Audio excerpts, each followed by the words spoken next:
అందరికి నేను మీ రాధిక. సో ఉప్మా చేద్దామని స్టార్ట్ చేస్తే మా బొడ్డ చూడండి అదిలోనే అంతమంటే ఇదేనేమో అసలు కింద పడేసేసింది. మళ్ళీ వాటన్నిటిని శుభ్రంగా తీసి కడుక్కున్నా.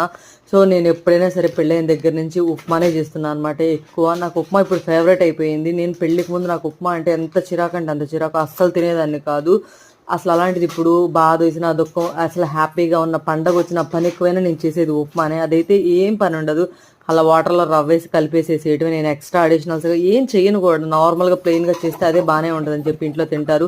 ఒకవేళ మీ ఇంట్లో తినకపోతే చస్తే చేయొద్దు ఉప్మా, ఎందుకంటే పెళ్ళికి ముందు నేను తినేదాన్ని కాదు. సో నేను ఎప్పుడు అనుకునేదాన్ని యూట్యూబ్లో సక్సెస్ అయ్యాక ఒకళ్ళు వాళ్ళ ఫ్యామిలీ మొత్తం ఏంట్రా బాబు ఇలా జాయిన్ అయిపోతారని చెప్పి. కానీ ఇప్పుడు ఏమనిపిస్తుంది తెలుసా, తప్పు లేదనిపిస్తుంది. నేను 2 years నుంచి చూస్తున్నాను కదా, నేను పడే కష్టం సక్సెస్ అవ్వడానికి మామూలుగా లేదు. అలాంటిది వాళ్ళు కష్టపడ్డాక వాళ్ళ ఫ్యామిలీ మెంబర్కి ఒక దారి చూపించడంలో అసలు తప్పే లేదనిపించింది నాకు కూడా. అసలు చాలా కష్టం. మీరు ఎవరైనా సక్సెస్ అయ్యి ఉంటే ఒకసారి కామెంట్ చేయండి, అబ్బా ఎలా వీడియోస్ అప్లోడ్ చేయాలి, ఎలా ట్రెండ్ చేయాలని. నచ్చితే సబ్స్క్రైబ్